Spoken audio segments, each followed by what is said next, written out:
88.7 FM is here to make sense out of your world through our balanced news coverage from the nooks and crannies of Nigeria and beyond. Journey with us through the news we tracked for you at this moment on your shining supreme station.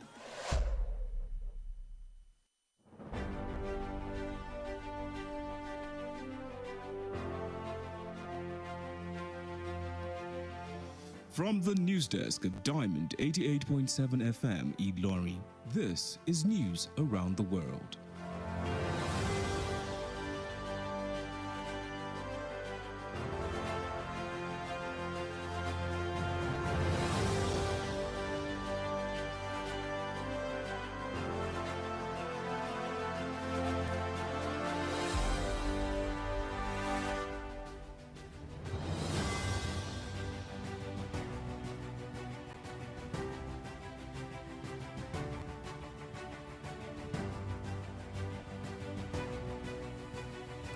In the headlines, INEC issues certificate of return to Sanwo-Olu. Agbajalingo granted bail by Abuja Federal High Court. On the foreign scene, prominent Senegal opposition leader Ousmane Sonko charged for libel. And in the world of sports, CAF confirms kickoff date for AFCON 2023. A very beautiful evening to you, and thank you for joining us on the news across the world on Diamond 88.7 FM Iroyin. I am Babafemi Adesoye. You can get to listen to us via our website, that is www.diamondfm.net, or watch us live on YouTube, on Facebook, that is at Diamond 887 FM, and on YouTube, Diamond FM Iroyin. We'll bring you the details of the news right after this break.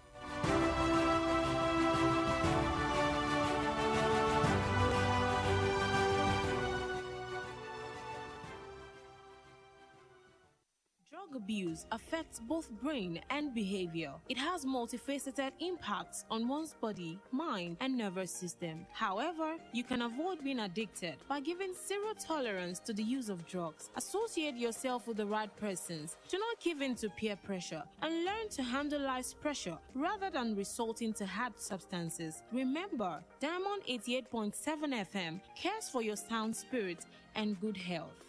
This message is from Diamond 88.7 FM.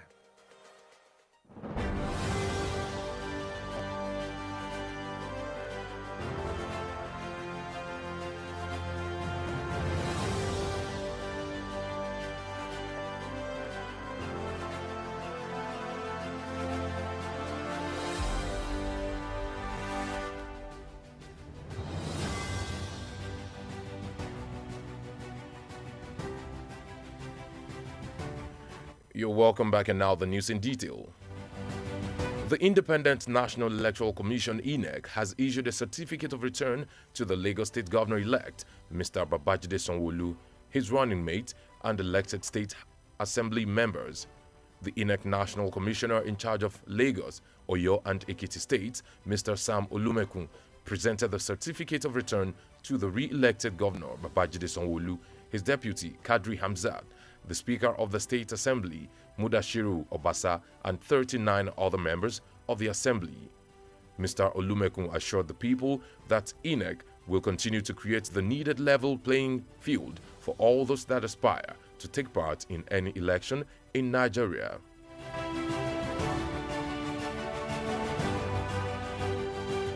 The Code of Conduct Bureau, CCB, is set to commence investigation of Atiku Abubakar over the diversion of public funds whilst he was Vice President of Nigeria through Special Purpose Vehicles, SPV. This is according to a brief statement by Assistant Head of Chambers at the Festus Keyamo Chambers, John Ainator.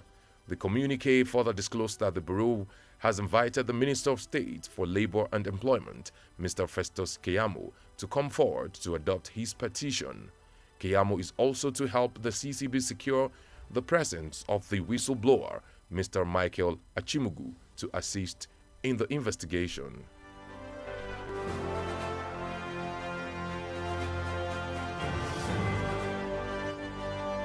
The Supreme Court has dismissed an appeal filed by former Minister of State for Education Chukwemeka Mwajuba seeking to disqualify Bola Tinubu of the All Progressives Congress (APC) and Atiku Abubakar of the People's Democratic Party as presidential candidates of their political parties. The Apex Court dropped the suit on the ground that it was statute barred.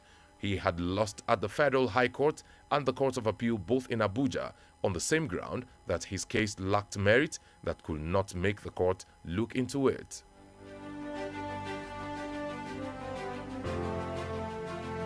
Justice Zainab Abubakar of the Federal High Court, Abuja, has granted bail to a journalist, Agba Jalingo, to the tune of 500,000 naira with one shorty in like sum.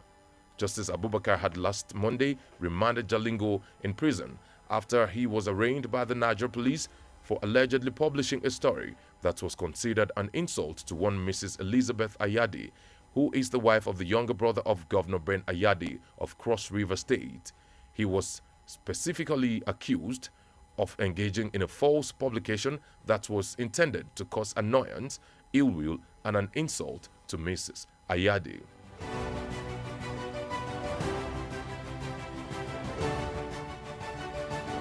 The news across the world is reaching you from Diamond 88.7 FM, Ilorin. We go on a break now, and after then, we come for the foreign stories and sports news. Please do stay with us.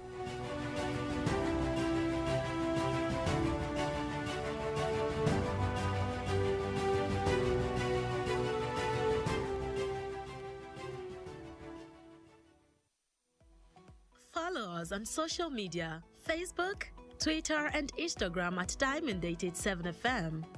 Diamond FM, shining supreme.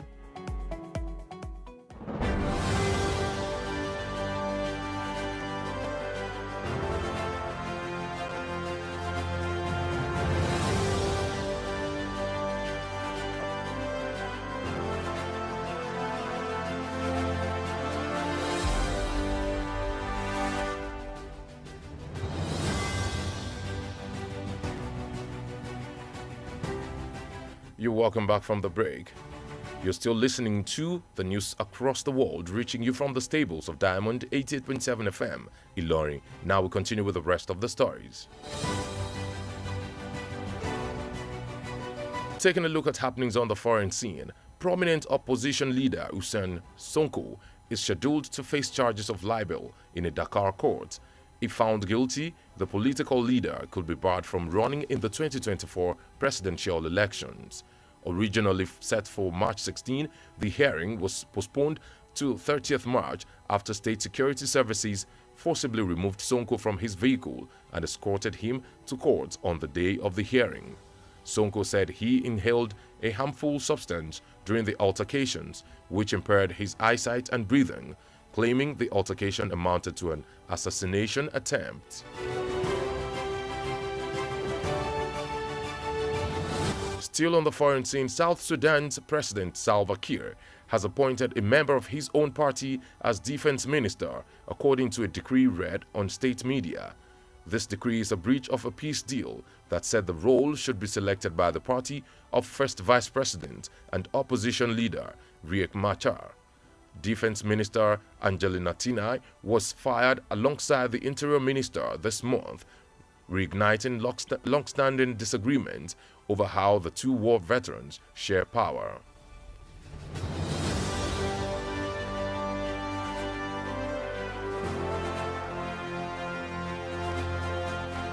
Now we dive into the exciting world of sports.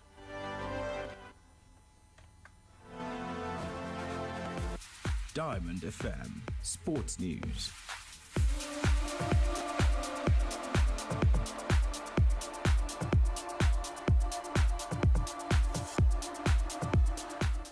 The Confederation of African Football (CAF) has announced the kickoff and final dates for the 2023 Africa Cup of Nations to be hosted in Côte d'Ivoire. The opening match will take place at the newly built Alassane Ouattara Stadium in Ebimpe, Abidjan, on Saturday, the 13th January 2024. The ground will host the final on Sunday, February 11th, 2024. 24 teams will participate in the 4-week tournament. That's it on sport. Please stay tuned for the concluding part of the news.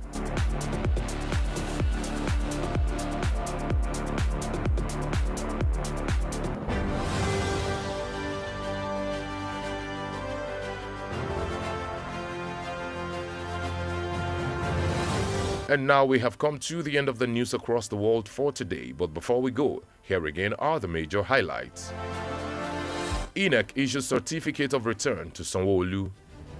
Agbajalingo granted bail by Abuja Federal High Court. On the foreign scene, prominent Senegal opposition leader Usman Sonko charged for libel. And in the world of sports, CAF confirms kickoff dates for AFCON 2023.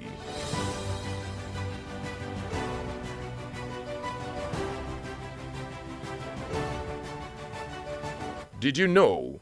Fingernail growth slows down as we age. Now you know. Diamond FM says, do not place too much hope on people. It affects your personal growth. Work and trust your sweat.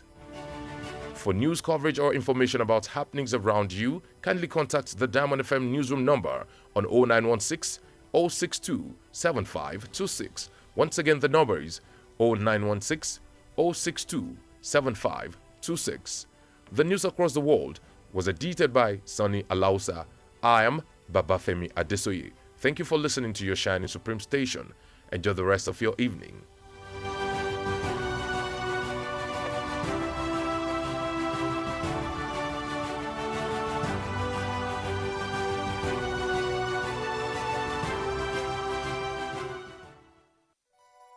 For up-to-date news reported across the globe, be rest assured you're on the right radio dial. Diamond 88.7 FM Ilorin, your shining supreme station. From news to sports, current affairs to entertainment, beautiful music, amazing programs, we got you all covered at Diamond 88.7 FM.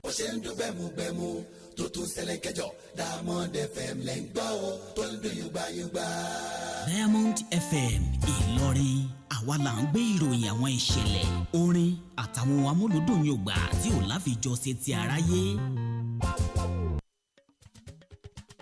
Láti inú yàrá ìròyìn Diamond 88.7 FM Ìlọrin, ìròyìn àgbáyé. Ẹ kú ìrọ̀lẹ́. Àwọn kókó inú ìròyìn náà rèé. Àjọ elétò ìdìbò gbé ìwé ẹ̀rí ìwọlé sípò lé Sanwó-Olú lọ́wọ́. Ilé ẹjọ́ gíga ìjọba àpapọ̀ nílùú Àbújá gba béèlì Agbajalingo. Ìròyìn ilé òkèèrè, ògbóǹtarìgì adarí ẹgbẹ́ alátakò lórílẹ̀‐èdè Senegal ní Usman Sonko ni wọ́n ti fẹ̀sùn ìbanilórúkọ jẹ́ kàn. Ìròyìn eré ìdárayá, àjọ eré bọ́ọ̀lù àfẹsẹ̀gbá ilẹ̀ adúláwọ̀ fìdí ọjọ́ tí ìdíje ife ẹ̀yẹ ilẹ̀ adúláwọ̀ tọdún 2023 yóò bẹ̀rẹ̀ àtọjọ́ tí yóò parí múlẹ̀. Ẹ ṣeun fún bí ẹ ti darapọ̀ mọ́ wa lórí ìròyìn káàkiri àgbáyé fún tòní láti lè ṣe Diamond 88.7 FM Ìlọrin. Tope Animasahun oníròyìn yé. Ẹ má gbàgbé wípé ẹ lè rí wa gbọ́ lórí ìtàkùn àgbáyé wa ní www.diamondfm.net tàbí kẹ́ wò wá tààràtà lórí ìkànnì Facebook ní @Diamond 887 FM. Bákan náà ní YouTube ní Diamond FM Ìlọrin. Ẹ̀kúnrẹ́rẹ́ ìròyìn náà ń bọ̀ láìpẹ́.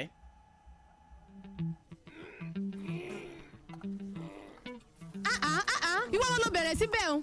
Ẹ má mà bínú, kíní ọ̀hún ti bà mí ńlẹ̀ ni. Ìgbà tó wá bọ̀ ńlẹ̀ ńkọ́, ṣébi tó yẹ kó ṣe gá sínú. O ò tiẹ̀ mọ̀ pé bí esin bá fi lè gbé kíní ọ̀hún tó sì bà lé oúnjẹ lòmíì, ó lè fo ní irú àìsàn ni. Èyí tó ṣe ń ò dá o. Ó yá àfira, kó bó ti ṣe kúrò ń bẹ̀ ń. Ẹ má bínú o mọ̀mọ́. Ẹ rí nǹkan, awíwíwí, afọ̀fọ̀fọ̀ pé ìmọ́tótó ló lè ṣẹ́gun àrùn gbogbo. Ẹ jẹ́ ká yàgò fún ìwà ọ̀bùn tó bá lè dárùn ohun àìsàn sílẹ̀ láyìíká àti àgbègbè wa. Bẹ́ẹ̀ bá wa kẹ́fẹ́ ẹnikẹ́ni tàbí ẹnìkan pé ó ń dalẹ̀ tàbí ṣe gáàsà yìíká yín. Ẹ tètè kìlọ̀ fún kọ́mọ̀ bá fi tiẹ̀ kó bá ti yín torí bí ara lẹni bá ń jẹ kòkòrò tá ò bá wí fún rẹ́rẹ́ rẹ̀ kò ní jẹ́ ká sùn. Ẹ jẹ́ ká yìíká àti àgbègbè wa máa wà ní ìmọ́tótó nígbà gbogbo. Ọ̀rọ̀ ìmọ̀ràn yín wá láti iléeṣẹ́ Diamond 88.7 FM.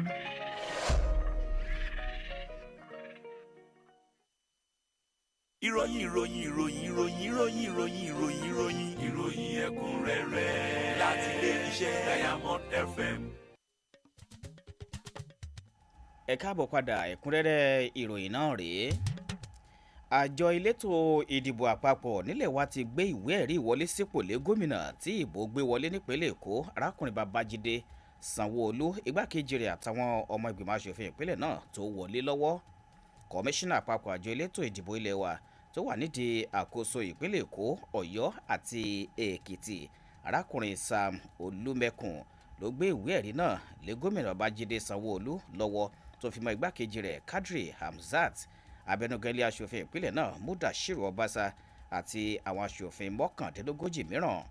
Arákùnrin Olúmẹkùn fi dáhùn ènìyàn lójú pé àjọ elétò ìdìbò yóò tẹ̀síwájú o láti máa fi òṣùwọ̀n kan náà wọ̀n fún gbogbo olùwápò tó ń lépa àti kópa nínú ètò ìdìbò gbogbo nílẹ̀ Nàìjíríà. Àjọ tó ń rí sí ìhùwàsí àwọn òṣìṣẹ́ lẹ́nu iṣẹ́ ọba ti gbáradì láti wádìí Àtíkù Abubakar lórí ẹ̀sùn dídarí àwọn owó ìlú gba ti oko bòmíràn lọ lásìkò tó wà nípò igbákejì ààrẹ ilẹ̀ Nàìjíríà lábẹ́ ètò ríra àwọn ọkọ̀ tó wà fún ìlò àkànṣe. Èyí jáde níbàámu pẹ̀lú àtẹ̀jáde kúkúrú kan látọwọ́ igbákejì olórí ẹ̀ka ọ̀rọ̀ òfin lọ́fíìsì Festus Keyamo John Aineto. Àtẹ̀jáde náà fi hàn sí pé àjọ náà ti ránṣẹ́ pé mínísítà kejì fọ́rọ̀ òṣìṣẹ́ àti ètò ìgbanisíṣẹ́ arákùnrin Festus Keyamo láti jáde wá ṣe àmúlò ìwé ẹ̀sùn rẹ̀. Keyamo ọ̀hún ni yóò tún ran àjọ náà lọ́wọ́ láti ṣe àwárí olùtanilólobó ọ̀rọ̀ ọ̀hún arákùnrin Michael Achimugu láti ṣe ìrànwọ́ nínú iṣẹ́ ìwádìí náà ṣíṣe. Ilé ẹjọ́ gíga jùlọ ti dá ẹjọ́ kòtẹ́milọ́rùn kan èyí tí mínísítà kejì tẹ́lẹ̀ rí kan fọ́rọ̀ ètò ẹ̀kọ́ Chukwuemeka Nwajiuba pè nù èyí tó ń pè fún wíwọ́gilé ìjádedupò Bọ́lá Tinubu tẹgbẹ́ òṣèlú APC àti Àtíkù Abubakar tẹgbẹ́ PDP gẹ́gẹ́ bí olùdíje nínú ẹgbẹ́ òṣèlú wọn. Ilé ẹjọ́ gíga jùlọ ọ̀hún dá ẹjọ́ náà nù lórí pé òfin dè é. Olùpẹ̀jọ́ náà ti rí ìjákulẹ̀ nílé ẹjọ́ gíga ìjọba àpapọ̀ àti ilé ẹjọ́ kòtẹ́milọ́rùn tó wà nílùú Àbújá lórí ìdí ọ̀hún kan náà wípé ẹjọ́ náà ṣe aláìní pàtàkì kan èyí tó lè mú kí ilé ẹjọ́ gbé yẹ̀wò. Onídàájọ́ Zainab Abubakar ti ilé ẹjọ́ gíga ìjọba àpapọ̀ nílùú Àbújá ti gba béèlì akọ̀ròyìn kan Àgbà Jalingo ní iye owó 500 náírà pẹ̀lú onídùúró kan tí òun náà yóò san irú iye owó náà.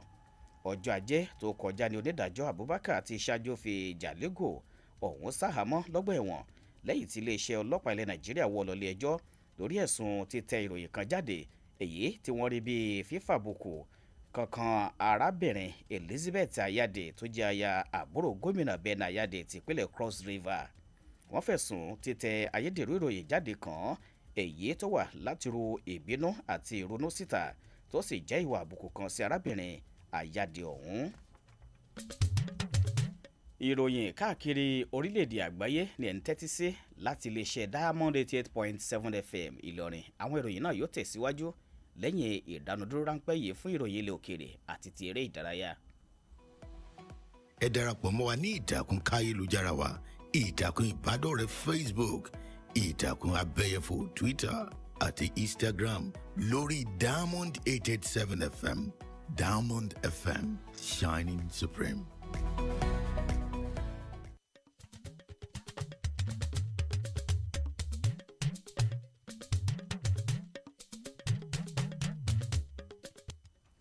Ẹ káàbọ̀ padà bí ẹ bá ṣẹ̀ṣẹ̀ ń darapọ̀ mọ́ wa ìròyìn káàkiri orílẹ̀-èdè àgbáyé ló ń lọ lọ́wọ́ láti lè ṣe Diamond 88.7 FM Ìlọrin. Àwọn ìròyìn ń tẹ̀síwájú báyìí. Ìròyìn láti ilẹ̀ òkèèrè lórílẹ̀-èdè Senegal gbóǹtarìgì adarí ẹgbẹ́ alátakò nílẹ̀ náà Ousmane Sonko ni wọ́n ti ṣètò rẹ̀ láti kojú àwọn ẹ̀sùn bíbanilórúkọ jẹ́ nílé ẹjọ́ kan ní Dakar. Bí wọ́n bá rí i pé ó jẹ̀bi àwọn ẹ̀sùn náà ó ṣeéṣe o kí wọ́n fi òfin de adarí olóṣèlú náà láti má lè kópa nínú àwọn ètò ìdìbò ààrẹ ilẹ̀ náà tó ń bọ̀ lọ́dún 2024. Ìgbẹ́jọ́ ọ̀hún tí wọ́n kọ́kọ́ fi sí ọjọ́ 16 oṣù kẹta ni wọ́n sún sí 30 oṣù kẹta lẹ́yìn tí àwọn iléeṣẹ́ ètò ààbò ilẹ̀ náà fi tipátipá yọ Sonko jáde kúrò nínú ọkọ̀ rẹ̀ tí wọ́n sì sìn lọ ilé ẹjọ́ lọ́jọ́ ìgbẹ́jọ́. Sonko ní òun fi imú fa ohun apanilára kan sínú lásìkò wàhálà náà èyí tó ṣe àkóbá fún àwọn ojú òun ìmísínú mísódì òun àti pé ìkọlù náà túmọ̀ sí ìgbìdánwò kan láti gbé nípa. síbẹ̀ nílẹ̀ òkèèrè láti ilẹ̀ Sudan ààrẹ orílẹ̀-èdè South Sudan Salva Kiir ti yan ọmọ ẹgbẹ́ òṣèlú rẹ̀ kan gẹ́gẹ́ bí mínísítà fọ́rọ̀ ààbò ilẹ̀ náà níbàámu pẹ̀lú àṣẹ wàá kan èyí tó kà lórí iléeṣẹ́ ìròyìn ilẹ̀ náà. àṣẹ wàá ọ̀hún jẹ́ ìgbésẹ̀ kan tó tako àdéhùn àlàáfíà kan tó sọ pé ẹni tó yẹ kó yan ẹni tí yóò di àyè náà mú ní igbákejì ààrẹ àkọ́kọ́ Riek Machar tó jẹ́ adarí ẹgbẹ́ alátakò. mínísítà fọ́rọ̀ ààbò nílẹ̀ ọ̀hún Angelina Tene ni wọ́n yọ bí ẹni yọ jìgá papọ̀ mọ́ mínísítà ọ̀rọ̀ abẹ́lé lóṣù yìí èyí tó tún ṣe àtúngbédìde àwọn àìgbọ́ra ẹni yé ọlọ́jọ́ pípẹ́ tó ti wà nílẹ̀ lórí bí àwọn ògbóǹtarìgì jagunjagun méjì náà ti ń pín ipò agbára. ìròyìn eré ìdárayá. àjọ àpapọ̀ eré bọ́ọ̀lù àfẹsẹ̀gbá nílẹ̀ adúláwọ̀ CAF ti kéde ọjọ́ ìṣíde àti ọjọ́ ìparí ìdíje eré bọ́ọ̀lù ife ẹ̀yẹ àwọn orílẹ̀-èdè ilẹ̀ adúláwọ̀ tọdún 2023 èyí tó orílẹ̀-èdè Côte d'Ivoire yóò gba àlejò rẹ̀. ìfẹsẹ̀wọnsẹ̀ àkọ́kọ́ ìdíje náà ni yóò gbéra sọ lọ́jọ́ sátidé ọjọ́ 13 oṣù kínní ọdún 2024 ní pápá ìṣeré Alassane Ouattara tuntun tí wọ́n ṣẹ̀ṣẹ̀ kọ́ sí Ebimpe nílùú Abidjan. pápá ìṣeré ọ̀hún ni yóò gbàlejò àṣekágbá ìdíje náà lọ́jọ́ ìsinmi ọjọ́ 11 oṣù kejì ọdún 2024. ikọ̀ agbábọ́ọ̀lù 24 ni yóò kópa nínú ìdíje bọ́ọ̀lù àfẹsẹ̀gbá ọlọ́sẹ̀ 4 ọ̀hún. ìròyìn káàkiri orílẹ̀-èdè àgbáyé ọ̀hún kò ní jù báyìí lọ láti iléeṣẹ́ Diamond 88.7 FM Ìlọrin, ṣùgbọ́n kí a tó máa lọ àwọn kókó tí a ti mẹ́nu bà nínú rẹ̀ rí lẹ́ẹ̀kan sí i. àmọ́ a fún yín nínú ìròyìn pé àjọ elétò ìdìbò gbé ìwé ẹ̀rí ìwọlé sípò lé Sanwó-Olú lọ́wọ́. bákan náà lẹ gbọ́ pé ilé ẹjọ́ gíga ìjọba àpapọ̀ nílùú Àbújá gba béèlì Agbajalingo. nínú ìròyìn ilẹ̀ òkèèrè àmọ́ a fún yín pé ògbóǹtarìgì adarí ẹgbẹ́ alátakò lórílẹ̀‐èdè Senegal Ousmane Sonko ni wọ́n ti fi ẹ̀sùn ìbanilórúkọ jẹ́ kàn.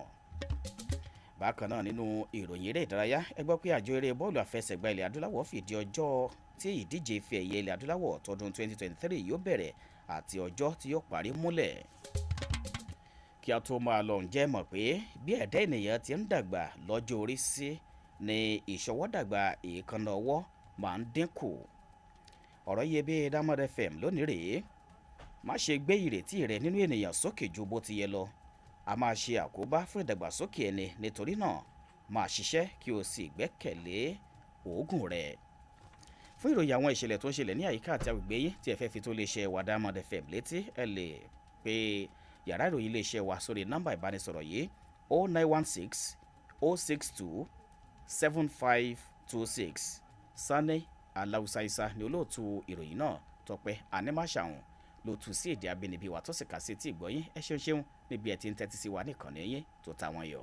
ìròyìn ẹ̀kúnrẹ́rẹ́ láti ilé iṣẹ́ Diamond FM. na you be the best, you make una dey hear am. Diamond FM because the toto láti máa bọ̀. fún ìtẹ̀rẹ́ ìdárayá lọ́lọ́kan òjọ̀kan. Diamond FM because the toto láti máa bọ̀. For your political talks and economic matters.